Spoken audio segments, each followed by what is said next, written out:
Warning, 30 Screams or Less may contain spoilers about movies that have recently been released. If you haven't seen the movie, go watch it, come back, and enjoy the show.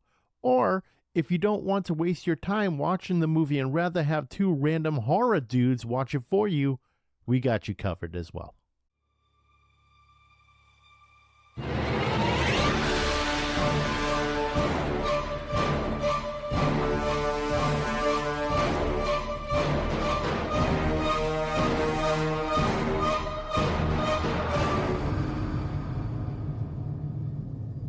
Welcome everyone to 30 Screams or Less, a horror movie podcast where we review horror movies in 30 minutes or less. Today's movie we're going to be reviewing is called Brute, 1976. It's directed by Marcel Walz, written by Joe Netter, starring Adrienne McClain as Roxy, Sarah French as Sunshine, Adam Bucci as Jordy, and Dazelle Yvette as Mama Birdie. The plot of the movie is, in 1976, a group of people in the desert for a photo shoot stumble upon an abandoned town called Savage. Ooh. But they are not alone. A family of masked psychopaths have claimed Savage as their own and are hell-bent on living up to its name. Before we hop into the movie, though, I want to talk about what we have going on in the next few weeks, because we're probably going to have to take a week off. We're going to be a little busy. So we're going to be going... You don't have to tell me twice. Yeah, I know. Yeah, my week is jam-packed. Actually, both of our week is jam-packed. So we're going to Texas Frightmare. And during that week, we're not going to record. We've talked about this before. We don't do the whole, bankrolling. Not bankrolling. Backloading. I guess that's a good... I think that's a good way to put it. Bankrolling. Yeah, bankrolling, because it costs us money. We don't make money on this shit. No, backloading. We don't backload episodes. We just do it every single week because... fuck it, why not? Yeah, we'll be taking the week off. We'll be going to Texas to see Texas Frightmare in Irving, Texas. We've mentioned it before. You've heard the commercial at the very beginning of our show, but it's going to be such a good time. I'm super excited. I've never been to Texas. Have you ever been to Texas? I have. I went a few years ago for a business trip. Okay. So yeah, I didn't really get to explore much, but I'm very much looking forward to this. The promoters over there are very nice, and they asked us to come along and kind of cover the event. So the guest list is fucking stacked, and I'm finally checking off a bucket list item for myself for a person that we're meeting. Yep, Tobin Bell. Yeah, Tobin Bell. We're gonna get to go have apparently a 20-second chat with Tobin Bell as they shuffle us through on a conveyor belt. Yeah, we were just looking at this, and he's doing like 15-minute sessions, right? And so we were just kind of thinking like, all right, what are they doing here? It's gonna be like, I'd like to play a game. Everyone get on the conveyor belt. Try to get through as fast as possible. Yeah. So I saw that his like photo sessions, I mean, he's not doing table selfies. He's only doing these professional photo ops, which is why we purchased our own photo op. We'll be sure to post that on social media once we have it. Yeah. But yeah, for me, that's like what I'm excited most about. And hopefully finally getting to fucking meet Matthew Lillard, since we got cucked last year. And fuck, thank you for reminding me of that. I got to make sure I bring that fucking photo with me. Holy shit. You do, because you need to get that to complete your Billy and Stu photo. The Billy and Stu photo from Scream, the first Scream. So I got to get that done. That thing's going to be really cool. I can't wait to get that. That'll go real nice on my autograph wall, which is already looking pretty ridiculous. And I'm going to get some more autographs while I'm there. I mean, who else are you looking forward to seeing? So I really want to meet Rohan Campbell. Yeah? Yeah, I know you love him. After last week's episode? God. I'd love to meet... Well, we had good things to say about him last week. No, he's a good guy. He redeemed himself.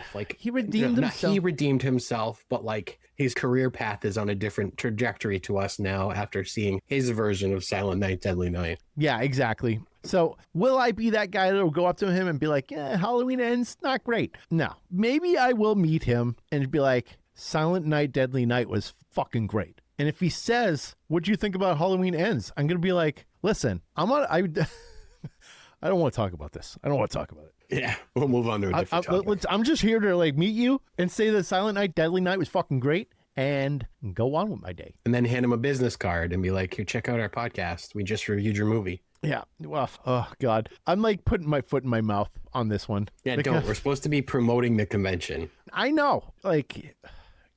yes, we talked about the unjustified hate towards Rohan Campbell.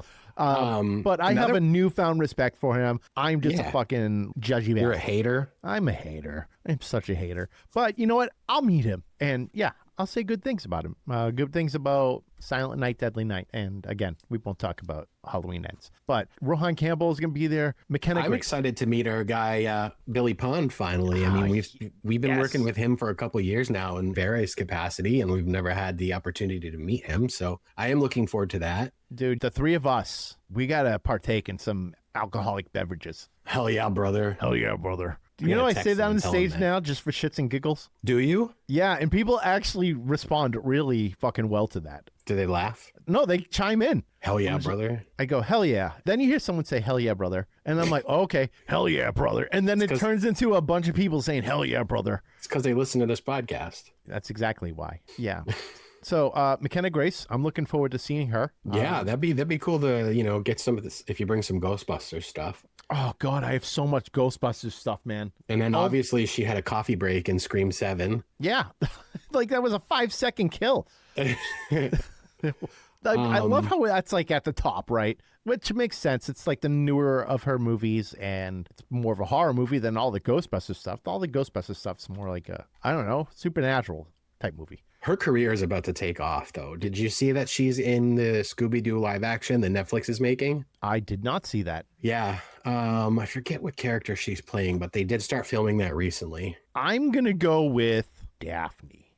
You're right. Am I right? You said it. Fucking called it. Yeah, makes sense. So who else? Obviously Matthew Lillard. We get to meet him. Well, we have to figure out. I mean, he should be number one to meet. Yeah. We fucked up last year. This is the problem. We got to make sure, like, we're getting Tobin Bell and Matthew Lillard. We have to probably just get them both done the first day, and then we don't have to worry, because we don't want to pull that same shit we did at Silver Screen where we're like, we're going to wait till Sunday to get an autograph from Matthew Lillard, and then we had to get tickets, apparently. Yeah. So we don't want to do that. I don't think that's a thing for Texas Frightmare. I haven't been, but I hear good things. I'm sure it's going to be perfectly fine. Yeah, but we'll figure it out when we get there. Yeah, we'll figure it out. But yeah, I'm looking forward to meeting my boy, Billy Bloody Bill Pond. So another thing that's pretty cool is, I don't know if you watched it, but Welcome to It. I have not watched it. No, again, I don't have a lot of time. Most of my fucking time is spent on like watching the movies for this show and then editing everything. Yeah. So the show is unreal, and they have all the kids from the show at the, at the convention. That. Fucking jam-packed with them all. So that would be cool to meet them all. I bet they'll be all in like one fucking row type deal. It would make sense. Yeah. I mean, keep all the people from whatever franchise, in a singular space. You know who I think is going to be one of the biggest draws for this show? Who's that? Emma Roberts. Yeah, I could see that. She's going to get a lot of fucking people there. I mean, because she doesn't do conventions. No? No. Well, that's good. Or rarely. Rarely. Same with Tobin Bell. They don't do this stuff. They don't need to. But yeah, it's pretty jam-packed. I'm looking forward to it. We get to see our friend Sam Scafidi again. Yep.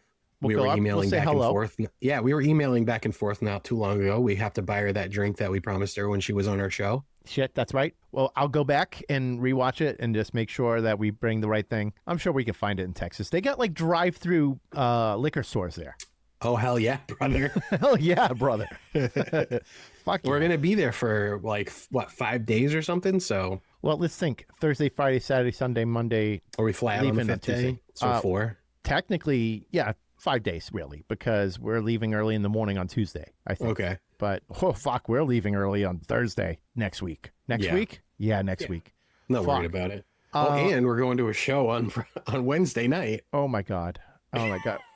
When I say next week, this episode's going to drop week of the crazy shenanigans of that whole fucking thing. Because, we're going to a show on Wednesday. We're going to see Avatar and why am I drawing a blank? Help me with the rest of the bands. Flesh God Apocalypse. Yep. And Frozen Soul. Thank you. Flesh God Apocalypse, dude. There's so much fucking symphonic metal involved in that band. And I'm into it. I fucking love it. Couldn't tell you any of their songs.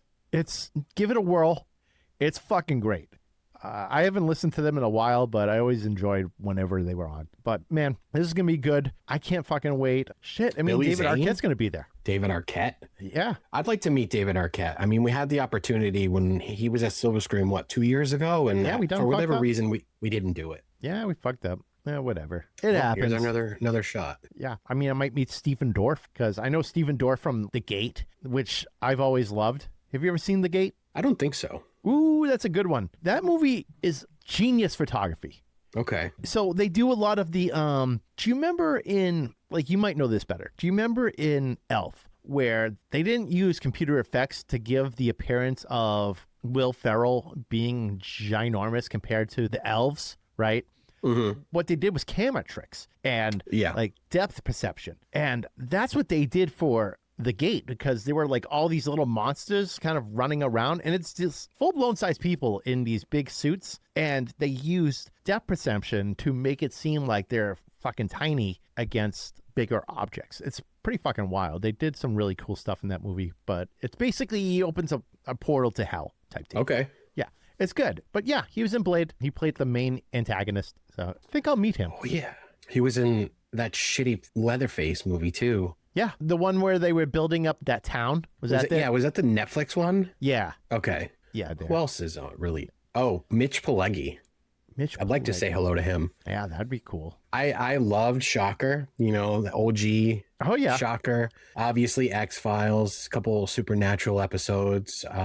My favorite with him was a Sons of Anarchy character. Yeah. I've never dove into Sons of Anarchy, but I did watch a shit ton of X-Files, and I've seen Shocker a bunch. I think it's really cool, like, I mean, it's a Wes Craven movie. So it's fucking great. And the thing about that movie is it's very cheesy, but it's sick as fuck at the same time. Well, it was what, like early 90s? Yeah. He's a serial killer, and in prison, his like final meal, he didn't even ask for a final meal before his death.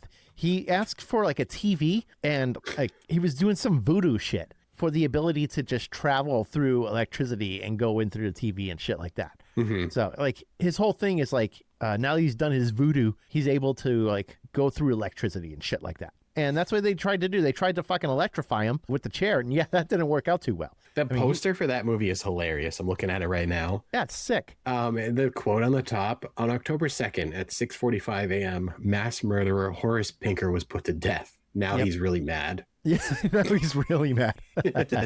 So that came out in 1989. 1989. Sick soundtrack, too. Soundtrack's great. There's so much metal in that soundtrack. I wonder if they'll have him set up next to Emma, because he was in American Horror Story as well. Oh, good point. Yeah, they might. I wouldn't be surprised. Mira Sorvino. Haven't heard that name in a long time. Yeah. Oh, geez. Like Romeo and Michelle's high school reunion. I was just watching that. Were you pre-gaming? Yeah, I was pre-gaming. No, it was just on TV, and I'm like, okay, well, it's my lunch break. There's nothing else to watch. I'll throw this on. But it's a silly movie, but it's a good time. I mean, and Gina Gershon's going to be there from Face Off, which one of the greatest action movies of all time. I do love that. I mean, weren't we supposed to get a sequel? I hope Or did not. they do a straight to DVD sequel of that? No, I don't think so. I hope they never make a sequel of it. I think there was rumblings, but doesn't make any sense whatsoever because Castor Troy is dead. Yeah. You know? DED. Like they fucking uppercase DED. Like they could retcon it somehow, though. Well, they could bring him back to life and be like, he's in witness protection now. Yeah. Blah, blah, blah. Oh, fuck. I just gave them ideas, didn't I? I put it out in the universe. Now we're in trouble. Announcement's going to be out tomorrow that the sequel's been confirmed. And they're just what happened listening. recently that happened? It was very recently. We did something and we're talking about a sequel, and like the next day, I don't know, man. Behind the Mask. Oh, yes, that. What are the fucking odds of that? Because I know they've been talking about that for a long time, and it's been delayed for whatever reason. And we recorded that episode, and par for the course with us, like literally announced it at like CinemaCon, I think. Insane. It's because it's a 20-year-old movie that really, like, it has a solid fan base. I'll say that. But the fact of the matter is, for us to be like, oh, you know what? You could do this for a sequel or whatever. And then it gets announced. You know what? Yes, there's going to be a sequel. It's too coincidental. Mm-hmm. We're taking full credit for this shit now. I don't care. It's getting ridiculous. It's not even funny. They didn't take my advice, though, and make Nev Campbell the like Ghostface cult deal. But whatever. Yeah, they fucked up there. They did. Whatever. So speaking of Scream, so obviously this is the 30th anniversary of Scream this year. So they've got a lot of people from Scream. Yeah, they got. Well, I mean, but we've met a lot of them. Been to conventions with a lot of them before. Yeah. So David Arquette.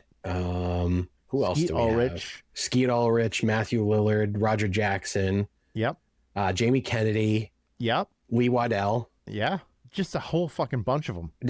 Has she ever done a convention? Oh, I haven't seen it. I'm sure she has, but Or I haven't seen it. yeah, very, very few and far between. Yes, few and far between. She's big. So I thought for sure she was going to be one of their big announcements for this, since they were going for the Scream thing. Speaking of Scream, we're watching Scream with Skeet Ulrich and Matthew Lillard. Fuck yeah, we are. That's like I think a Sunday night event we're doing. They're doing a screening of the very first movie. I think I remember them saying that it's never been done before, with the two of them doing commentary while watching the original movie. Yeah, we're going to be there for it. I've never been in a position where like we're watching a movie and the actors are actually just talking over it like they're fucking what's the name of that show? Help me out here. Mystery Science Theater. Thank you. Mystery Science Theater 3000. I knew what you were going at. Yep. Because we talked about doing this for this. Oh, yeah. You know, that would be good for a live thing if we did that sometime. That's what I'm saying. We should do it live. Or like not live, but just like record it like we typically do, but watch the movie as we're talking. Yeah, I just don't know, like, the legality of, like, being able to put the movie on. I knew, like, on Twitch, you had this ability to watch Amazon Prime movies and then be able to stream with it. No, we wouldn't even do that. No, I do it on YouTube. No. I don't even mean whatever we're watching does not need to be shown to the viewer. Oh, really? Okay. We're just going to do our live reactions. Live reaction of it? I Yeah. figured that they would at least want to see some of it. But No, fuck them. fuck them? Okay. All right. Go watch Netflix, pal. Yeah. Fucking Netflix. Every single Linnea month. Quigley. Not every single year. Just like, we're just going to jack it up $1. Every fucking year. Linnea Quigley's going to be there. Yeah. Another Scream queen. She was in the OG Silent Night, Deadly Night. Yeah. So we've got a big Saw reunion as well. Mm-hmm. Yeah, I'm very excited for that one because, I mean, I just remember the original Saw being one of the first horror movies I ever saw in theaters. So Saw is one of only 2 movies that I've seen in theaters multiple times. Really? So, yeah. Saw, I went to theaters twice to see it. And The Mummy, the first Mummy, I went and saw twice in theaters. With Brendan Fraser. So is that the most you've ever seen a movie in theaters? Twice? Yes, just twice. Okay. I saw Avengers Endgame 4 times. Holy shit, that's 12 hours of movie. Well, like 3 hours and 45 minutes, but I just rounded up. But yeah, that's a lot. 4 times? Holy it was worth it shit. every time. Damn. Is there any other movie that I've seen multiple times in theaters? I don't think so. I know every Halloween season I tend to see some sort of classic movie in theaters, whether it's like The Shining or Lost Boys or something like that. Oh, wait a second. I've got it.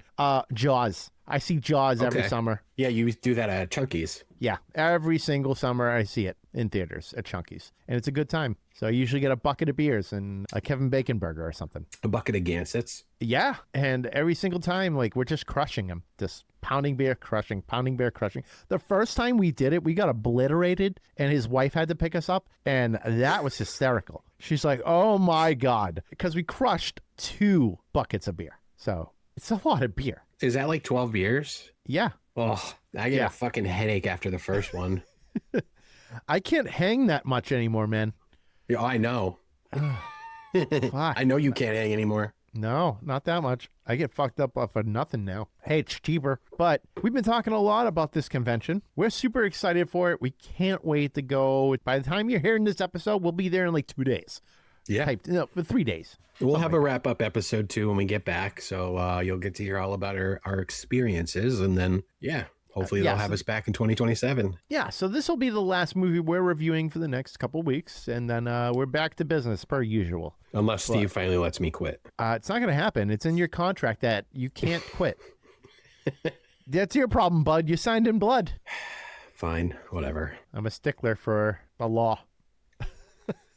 No, I don't know. Again, we're reviewing Brute 1976. We just wanted to talk a little bit about Texas Frightmare first. But first, Corey, true horror story. Looked in the mirror this morning. My beard, an absolute nightmare. Dry, wild, looked like it clawed its way out of a crypt. That's terrifying, man. Did you hit it with that beard octane? Oh, yeah. Beard wash, conditioner, beard oil brought it back from the dead. Fellas, don't let your beard turn into a creature feature. Keep it alive and kicking with Beard Octane. And right now, hit beardoctane.com, use code 30screams10, get 10% off. Save some cash and save your beard from becoming a horror show. Bad beard day? We've had plenty. Beard Octane's the fix. We swear by it.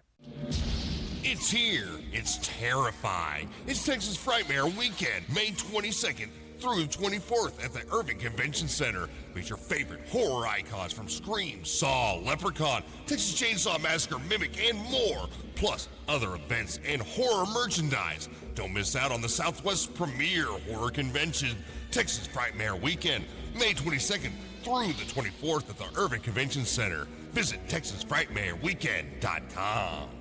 30 Screams or Less starts now. Corey, what'd you think of Brute 1976? So first off, I'd like to send a shout out over to Scott and Jen at Death Head Collective for the recommendation.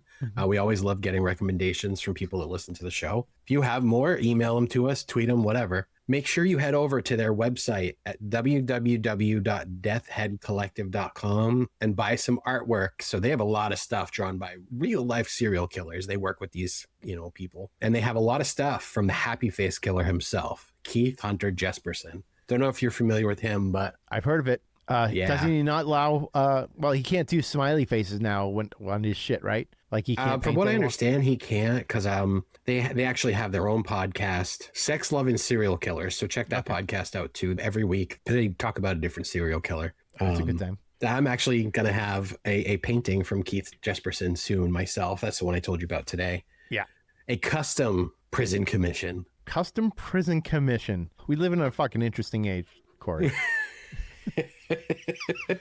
let me just call this killer up real quick and get a custom painting. So yeah, if you've never heard of Keith Jesperson, he's very interesting. Go look him up and buy something from them. Okay. Yeah, I don't want that, Juju. Fuck that.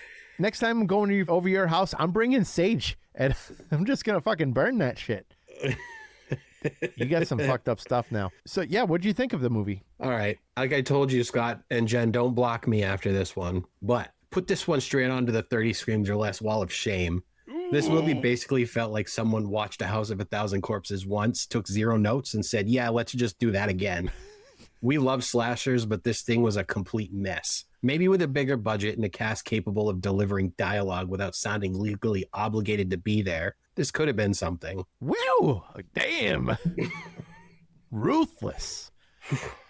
Woo! I was heated. I was so fucking heated after watching this movie. Actually, I felt my face get hot just now while I was talking about that. Really? That bad? Holy shit. Whoa. Yeah, that's not good, dude. I fucking just watched it before we started the podcast, and man, I got fucking confused at the end. Holy shit.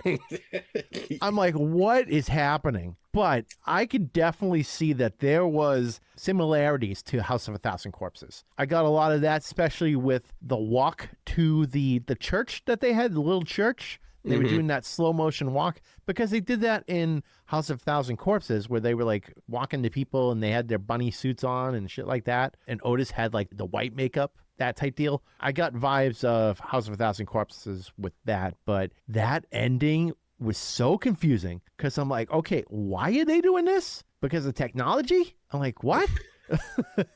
I'm like, it's 1976. What are they talking about technology? There's barely any technology. But they were like, no, it's coming.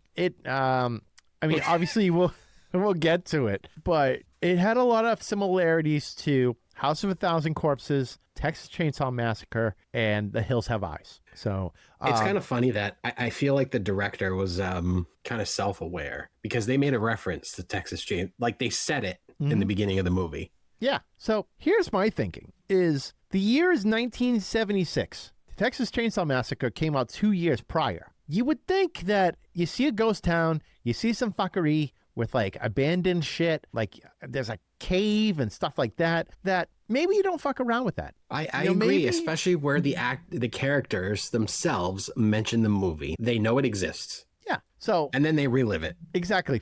Fuck it. Yeet.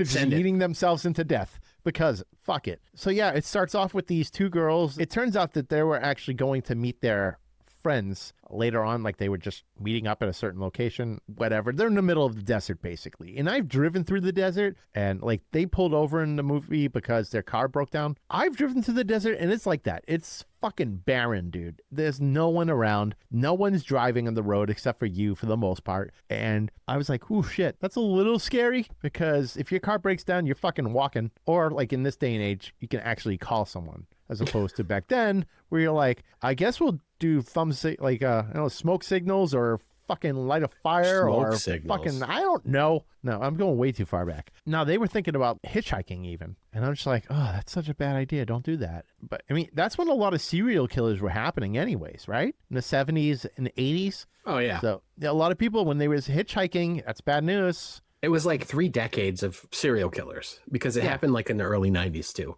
Yeah. Like the Jesperson guy I was talking about was the early 90s. Mm-hmm. Yeah. So we start off, they're on the side of the road, broken down. They start walking, and they're like, oh, we found this little area. Maybe there's some people here. And it's like a mine that they're just like, okay, well, let's go down here. Maybe there's some people in this fucking mine. I was like, what the fuck? And it was called Savage Mine. Yeah. No fucking way. Nope. No way. And it was this weird, like, odd place sex scene, right? Yep. Everyone's just walking around, you're walking down this, this dark cavern called Savage Mine, and these 2 women just get horny all of a sudden. Yeah.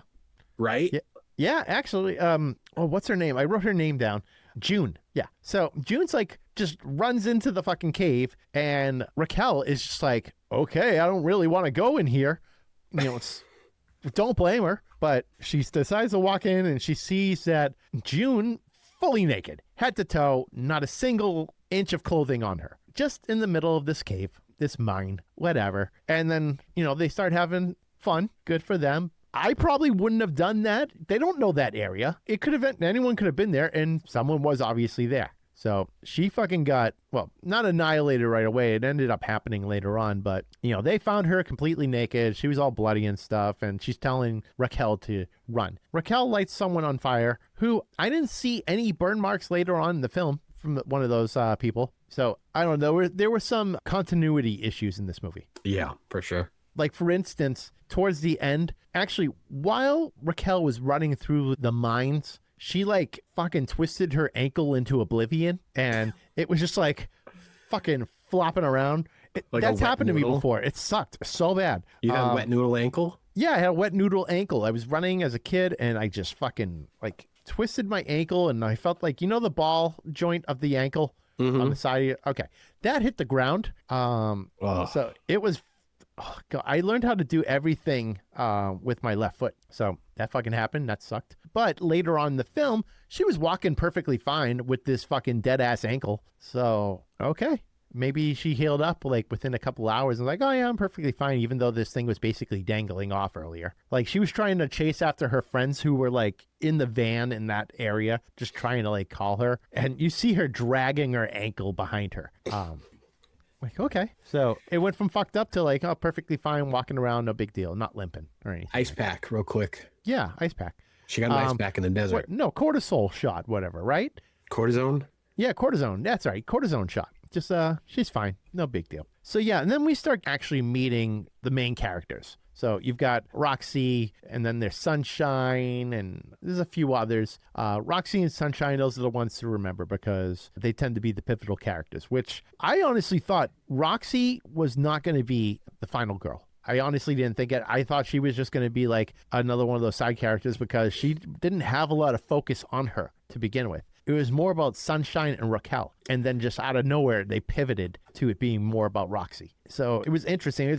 That was cool. It was like a nice little curveball. Like, oh, okay, no one's safe. And this is actually now your final girl. Cool. All right. So yeah, we meet all of the members, and then they're just like, some of them decide to stay behind. And then you have Sunshine and this random stoner dude. They're like, all right, well, let's go and see if we can find your friend, because June and Raquel, they were supposed to meet up with this crew. Was this the guy with the gas mask? Yes. Okay. Yeah, who was probably one of my favorite characters in this movie because he does something later on in the movie which is hysterical. He was just about to say, well, fine, fuck you, I'm out of here then. And and this is where the plot twist happens. Well, plot twist, quote, end quote. I was going to say, there's a couple Shyamalama ding-dong plot twists in this. Yeah, attempted which plot were twist. poorly executed. Yeah, okay. So here's why it was poorly executed. And I'm just going to fucking jump to like way ahead because we don't want to talk about it. we don't really want to talk much about this. So, and this is why we have this podcast, to save you some fucking time of watching these movies. So Sunshine, she's in this room. She got locked in a box,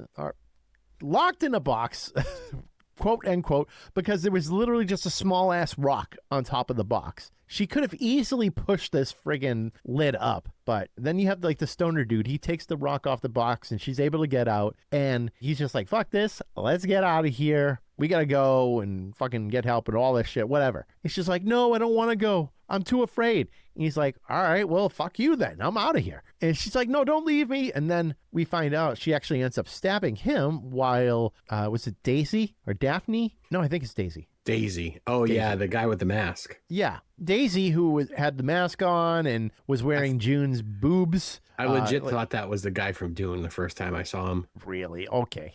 It's like, it goes from Dune to this. Okay. Sure. Why not? Jabba the Hutt. Dune. Yep. Okay. Jesus. So here's where it was poorly executed, is that she stabs the stoner, but she made it seem like she was too scared at the moment and did the wrong thing. So the way you want to do it is, if you want to have that twist and she has that knife and she's ready to stab Daisy, have her stab the stoner instead. Smile. You know, if you just the smile, then you go, okay, now we realize that she's part of this family. But that didn't happen. We were just like, okay, is she just scared and she stabbed the wrong person by accident? Or is she actually with them? We don't know. And we didn't find that out until like the next scene where she's banging Brutus, who I don't... And Brutus is like the main killer in this whole thing. Yeah, he's like this big dude, this big like wrestler built dude. Who is a wrestler, by the way. Is he? Yeah, he was in WCW. I looked it up. Bishop Ali Stevens. Yeah, because he did some wrestling moves in this. It was so fucking ridiculous. He body slams one of the characters and proceeds to give him a camel clutch. I love that. He breaks his back. And breaks his back. I break your back and make you humble. Oh, God. I had a gripe about that scene, too, because I'm just like, why didn't he continue to use the chainsaw? So, oh, my God. This pissed me off. I got so fucking mad during this scene. You know what? You go ahead, because you're probably going to say the same exact thing I'm going to say. I want to hear you say it, though. They don't show it. That's what they I'm saying. Just show this dude revving a chainsaw, and like whoever he's using it on is just like is reacting, but they're not showing the chainsaw. It's like they didn't have the budget to show it. There's like, I don't even remember if there was blood. Maybe. I don't know. Is that what you were going to say? No, I was thinking something different. I was thinking the scene where Brutus is running towards Roxy and Adam decides to push the hope chest. And it's like the slowest push I've ever seen in a fucking movie. He's pushing it, and I'm like, okay, this ain't working. Then he's thinking, I'm going to pull this thing. And then he goes back to pushing it. And Brutus is taking fucking forever to get to this doorway. And he's huge. He's huge. He's got a chainsaw. And I'm thinking to myself, okay, all he's really doing is just buying himself time for like 2 seconds while he uses his chainsaw against the hope chest and cuts through the back of it. So he cuts the hope chest, but then he decides to smash through without the chainsaw. I'm thinking like, why do you have it? Why do you have the chainsaw? Why don't you use it? Why don't you take that chainsaw and just continue and just fucking obliterate this guy with the chainsaw? But it didn't happen. That's when he started doing the wrestling moves. And I'm like, okay. I mean, no insecurity, no superplex, nothing like that. But at least we got a body slam and a camel clutch. Spear. Yeah, no spear, no Choke Superman slam. punch. Come on. Nothing. We did glance over my favorite part of the movie, though. I'm going to give it credit for this. What, the dick scene? The dick scene. Okay. The version that I watched, help me out here, because the version that I watched was very blurred out. Oh, that's what I saw. Oh, you saw? No, I saw. No. That's what I saw. So here's some context for the people listening, right? So this dude walks into, I don't know, like a bathroom stall he finds on the side of the road to take a piss. Yeah. And he looks over and he sees a glory hole, and he sees 2 fingers come through the glory hole and basically say like, come here, put it in. So he's like, whatever. So he like sticks his dick in the hole. And then on the other side of the hole, you see a drill. Ooh, right in the, I'm assuming right in the dick hole.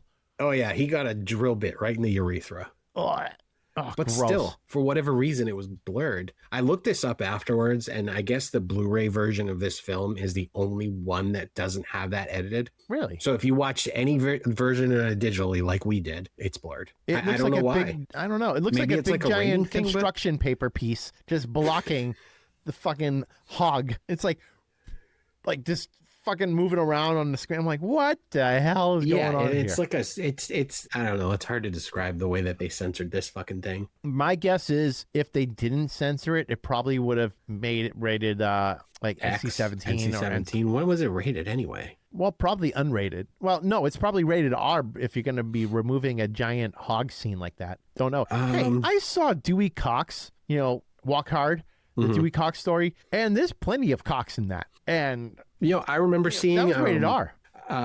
Bruno.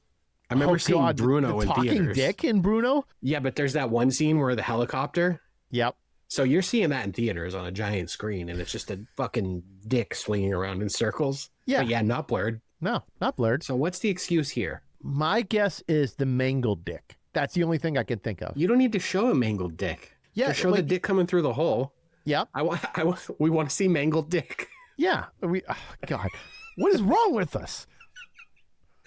This came up before. Do you remember a few episodes, right? Was this last year? Oh my God, you're right. We did talk about mangled dicks for a little while. That fucking episode blew up. It did. Why? Oh, you're right. That made us blow up on social media because we were talking about mangled dicks. And here we are again talking about more. We're talking about dicks. mangled dicks. We really wanted to see this drill go into this dick hole, but it was blurred. I think it would have made the experience a little bit better because already I'm watching this movie and I'm like checked out. I've paused it a bunch of times. I'm like doing everything else. I'm like on my phone kind of scrolling around. Oh, 100%. I kept checking the time. Yeah. This was one of those movies I kept checking the time on. You hour, didn't even 45 need to use minutes. Didn't need It to didn't even long. need to be a real dick. It could have been a rubber dick. Yeah, they could have put the fucking what? Oh God, it's called something. It's not the hammer, and it's like a fucking dildo that's like this.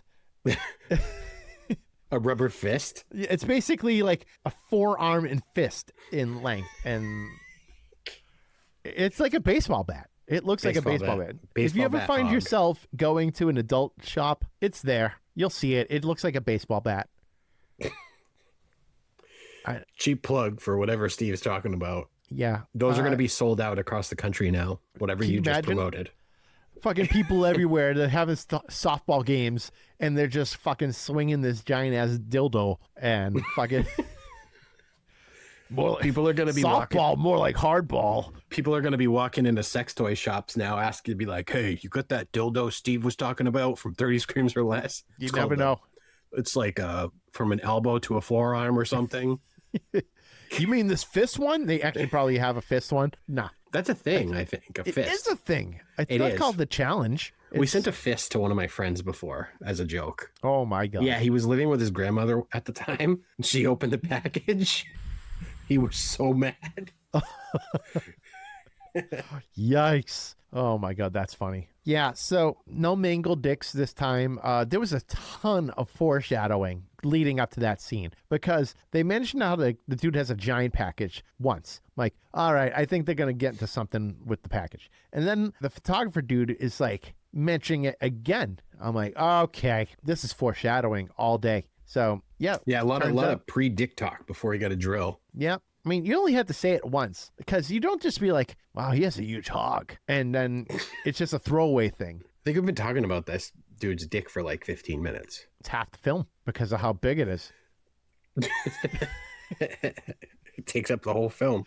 Yeah, so this whole scene is when they actually end up going to the ghost town of Savage. And what they were doing is they were like doing some photos, girls in bikinis with American flag type deal. Oh my God, I hated this scene. It was so cringe. Yeah, it went on for a while. Well, it went on for a while and they the camera kept cutting to something else that was going on. And the Star Spangled Banner was playing in the background at the same time. Oh, you know what that was? It was Raquel hanging out in a chair watching June get emptied.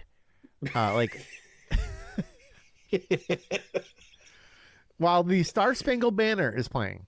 So I'm like sitting in my recliner and I'm doing that thing you did at the baseball game we went to last year when you were ripped up. Oh no, I'm no. like fading into the floor. I'm like, oh, what is this? It was, oh man, that was a good time. Oh, how much is this? Oh, it's fucking 25. Oh no, how much was it again? Because I'm thinking it was a 5 milligram and you're like, oh no, this is fucking 5 times the amount. I'm like, that is my fucking max, dude. Holy shit. Yep. And then I had to clean your melted ice cream off my truck seat the next morning. Whoops. I didn't realize it had holes. I actually was driving around the other day with Joanne. We went out with her mom for Mother's Day, and I was sitting in the back seat, and I found a little spot of ice cream on the leather, and I was like, fucking Steve. I'm always with you. Not anymore, pal. I cleaned that shit up. Fuck. All right. I guess you got to do it again. I guess so. So, okay, we have the two girls. They're taking their photos with the American flag, and they've got the American flag bikinis on, and then you have Raquel, who's strapped to a chair. By the way, I want to talk about this because I thought this was so absurd, is that it wasn't a chain. The belt tied around Raquel's neck can come off so easy. She's just like, oh no, it's locked. Like, I can't do anything. I'm like, it's a fucking belt. You just go. Yeah, just a little unclip the buckle. You're good. Yeah, you just fucking do this. And then, whoop, right over the head. The only thing that was locked was the chain. I don't know. I thought that was like absurd. I'm just thinking to myself, it should have been a chain. Like they should have actually just made it a chain in that case. So I don't know what the reason for it being like a choker that could easily just come off like a regular belt. I don't know. But it had like the spikes and everything. But in that scene, that's when we meet Daisy. And that's Daisy's like cross-dresser or maybe yeah, I would say that. Okay, because Daisy was wearing a dress, right? Yeah. And like what are those, a mask that kind of reminded me of something from that Tom Cruise movie? Get into it. It's coming to me. Eyes Wide Shut. Yes You know what I'm talking. So that the mask was kind of similar. I will give them credit for that too. The masks in this were kind of cool. Yeah, they had some cool especially the one that Brutus had. I like Brutus's mask. Yes, the one with the spikes and shit coming out of it. Yeah, it was pretty cool. Yeah, it was cool. I liked it. Yeah, they had some pretty cool masks in this. So like good wardrobe. Wardrobe was pretty decent. I mean, they were still sticking with the 70s motif. So a lot of that shit, that's all vintage shit now. So like you have to go to the fucking Goodwill and shit to find it. Mm-hmm. So yeah, they had a good wardrobe, good masks. The special effects, couldn't tell you, because the dick scene was blurred out, and then everything else was like not really shown. So like everything kind of just happened off screen. Yeah, it kind of makes me wonder what the kind of budget was for this movie, because there's really no practical effects. Like you could have done practical effects for the chainsaw scene, for example, right? Sure. Maybe a little bit of CGI, but all you had to do was show the chainsaw going to that person's chest. Yeah. I probably wouldn't have been so pissed off about this movie if they had shown that. So are you talking about the photographer one who was like hanging out in a wheelbarrow with like some bags on top of him? So he was trying to hide from Brutus, and I'll paint the picture for you. He was trying to hide from Brutus, and he was like, I don't know, in like this barrel or like a wheelbarrow or something. He was hiding underneath like a bunch of bags or bags of feathers, I think. I don't even remember this. Okay. I'm checked out at this point, I guess. Or unless I guess so. You're probably doom scrolling at this point. So Brutus comes up with a chainsaw, and you see him like put the chainsaw down like he's, just fucking chainsawing this guy's chest. And what you see is the photographer, and like blood is this kind of squirting towards him, and obviously he's reacting, but you don't see the actual chainsaw action. Like it cuts from that back to Brutus with like a weird angle of this like all going down, because you've got like on your lower left-hand side, feathers are basically filling up the whole lens and screen and everything, and he's like just still chainsawing. The aftermath is the guy's got feathers all over him. He's like covered in blood and things like that. I did notice he performed pretty well as a dead person, like just no movement whatsoever. And that's good to do, at least, because I've seen plenty of movies where people are acting dead and but you still breathing. See like their throat kind of pulsing a little bit. Or their chest slightly rise up and down. Exactly. So no, he was very much pretending to be DED dead. So that was good. But man, that's how it was. The only actual kill that we really saw happen, maybe the back breaking scene, that and also the head getting like cut off for one of the killers. And yeah, we don't see June get killed. Again, she was covered in feathers and all sorts of stuff. Yeah, I'm trying to think of like who we actually saw die in it. Oh, no, wait. Well, we did see the stoner guy. He got stabbed in the stomach once. And like that was it. Or like, you know, he got stabbed in the chest. He got stabbed in the chest. Yeah, but like nothing happened right away. So like, for instance, Roxy, she got stabbed in the stomach a few times by Raquel. And at this point, I don't even care to give it away because the ending doesn't make any sense anyways. So the ending, I'm just going to go for it. I'm just going to give it away. There's a spoiler at the beginning of this podcast for a reason. So the whole idea is that this family basically runs Savage, and they're almost like starting a little cult in the most inefficient way possible. What they're doing is they're killing all these people to try to find people who are like the chosen ones. And these chosen ones are asked to join the family, quote unquote. And sometimes they do, sometimes they don't, I guess. So obviously this little cult that they have there is a handful of people. So Raquel decides to join the family because she's never done really anything in her life. So she said in like one of the scenes, but Roxy was not having it. So Roxy was defiant, but Raquel decides to stab Roxy in the stomach a bunch of times. Or not a bunch of times, just once, and just starts kind of scooping around in there with the knife and scooping around. Yeah, just like kind of doing the twisting, like that deal. So Roxy didn't die just yet. It took her a while for her to die. So Roxy cuts off one of the killer's heads. She ends up stabbing Raquel. Oh, by the way, the head cut off of that one of those killers with this fucking one swoop machete cut. There was CGI there at least. So we did see the head get lopped off and blood squirting up. It was very poorly done, regardless. Yeah, and yeah, it was fine. It's probably better than I could do. But what I'm getting at is Raquel is dead. One of the family members just got killed. Roxy's starting to leave. And Sunshine, who, by the way, she was like that twist, how she ended up stabbing the stoner guy. And we find out she's part of the family. And what I don't understand is how she hooked up with all of those friends to bring them to the family. That's like the long game, man. Doesn't need to make sense. It doesn't need to make sense. So Roxy goes out, she just walks out on her own accord. She knows she's going to die. And she goes to her friend Adam, who turns out they both had feelings for each other. And he got his back broken via the camel clutch. And she ends up just laying down next to him and dying by his side. End scene, fade to black. Actually, no fade to black, just title. Credits. Finn. That's it. So no resolution at all in this movie. And that's what it was. I would like to get into it now. Yes, please. I'm all set talking about this movie. Corey, what do you give Brute 1976? I like how you hesitated to ask me what I thought. Yeah, because I know what's going to happen. All right, 2 out of 5. Woo! This movie sits in the not the worst, but definitely not good category.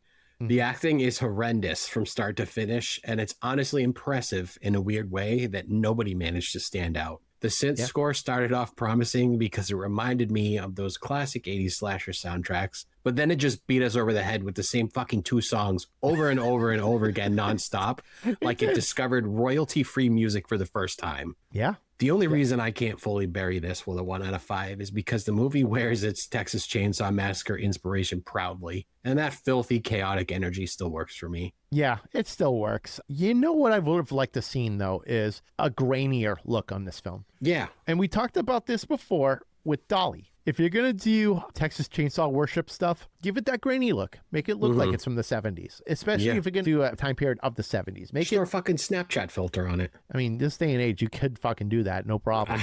Exactly. You're doing like 30 seconds. Yeah.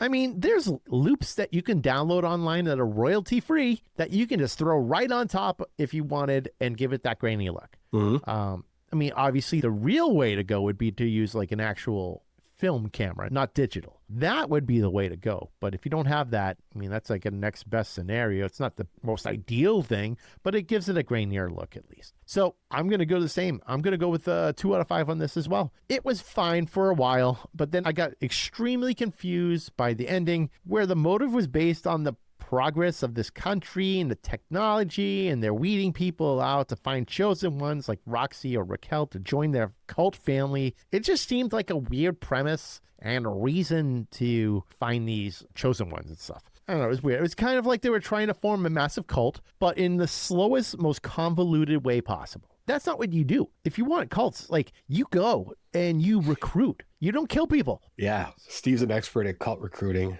Yes, I know. I played the Cult of Lamb, a Cult of the Lamb. I'm a fucking leader in that game. So, Corey, I'm not starting a cult. I assure you, I'm not doing that. You keep talking about it, so why I don't know you just I keep do it? talking about because I culty things. I just find it interesting. But okay, so the acting was fine. It was what you would expect. The score is what it needed to be, but you make a good point now about there being only the two same songs over and over basically the whole time. But it is what it needed to be, and that's probably all they had to work with. But the gore was overall good. I wouldn't say like the kills were great, but what they had at their disposal for gore, I think it did the trick. Overall, this is pretty forgettable. If you want to watch Brute 1976, you can watch it now on Tubi.